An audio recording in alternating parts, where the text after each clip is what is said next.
Setiap saat, kementerian itu bisa diubah bentuk organisasi atau pohon organisasinya di dalam sebuah struktur karena tujuannya setiap saat berbeda-beda. Kalau misalnya kita memutuskan ekonomi negara ingin tumbuh di atas 9%, kalau kita mau misalnya bebas dari hutang dan tidak mau berhutang lagi, kalau Indonesia mau menjadi top 5 country di tahun 2030, maka kita harus menyiapkan platform bernegaranya yang tentu berbeda dengan platform organisasi kementerian kemarin, karena kemarin 5% aja susah, 5,5 paling tinggi. Kalau 9% nggak mungkin pakai pohon organisasi kemarin. Kita harus rubah. Kalau saya boleh usul, Bappenas sekarang mulai menciptakan program multi-layer. Kali ini sertakan swasta dan efeknya harus meningkatkan ekspor dan mengurangi impor. Lalu semua atau sebagian besar tadi harus merupakan unsur lokalnya besar. Misalnya di atas 90% unsur lokalnya, kalau perlu unsur lokalnya 100% atas semua proyek multi-layer minimum 12 layer tadi. Lalu bentuklah organisasi agar tujuan itu tercapai. Misalnya kita memecah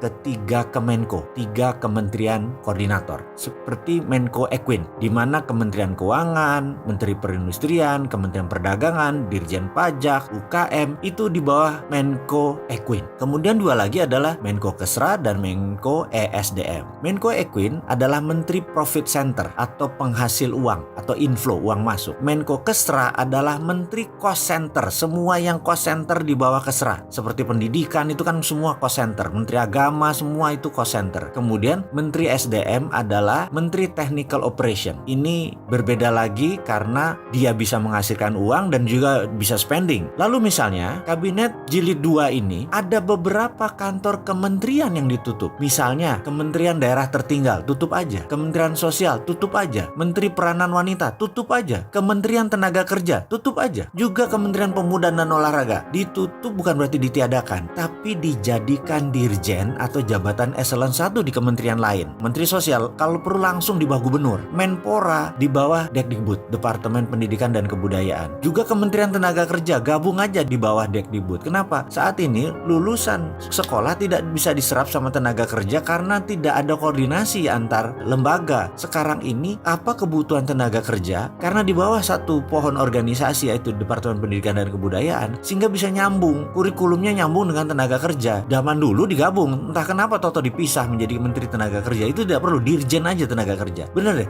kementerian itu sesuai keperluan, tidak perlu setiap tahun itu sama, boleh ganti-ganti dan itu sah-sah saja. Makanya jangan pilih saya kalau jadi presiden, karena saya pasti lebih ekstrim lagi. Bahkan bisa-bisa BI saya hilangkan. Bener loh, BI saya bubarkan dan saya masukkan di bawah Kementerian Keuangan, jadi Dirjen Moneter saja. Jadi enak, semua di bawah satu payung. Karena prinsip ekonomi saya adalah MMT. MMT adalah Modern Monetary Theory yang saat ini banyak dipakai di berbagai negara dan terbukti sukses, seperti Turki, dipakai di Cina MMT tadi, dipakai di Norwegia, dan sebentar lagi Rusia, di mana peran bank sentral itu sudah dialihkan, berbeda dengan sekarang. Sekarang ini seakan-akan sejajar presiden Bank Indonesia itu. Jadi dalam sistem pemerintahan presidensial di Indonesia, bank sentral itu perannya kuat. Sekarang sejajar dengan presiden bank sentral itu. Padahal harusnya dalam sistem presidensial presidennya yang lebih kuat. Bank Indonesia nggak punya kontrol segitu kuat seperti sekarang. Tapi karena IMF dan World Bank ada di bank sentral, mereka sejajar. Dan kalau kita akan ubah. Kita nggak mau diawasi ketat oleh negara lain. Emangnya kita nggak berdaulat apa? Iya, jadi Bank Indonesia kita akan jadikan eselon 1 sejajar Dirjen Moneter. Jadi begitu kita perintahkan cetak rupiah biru,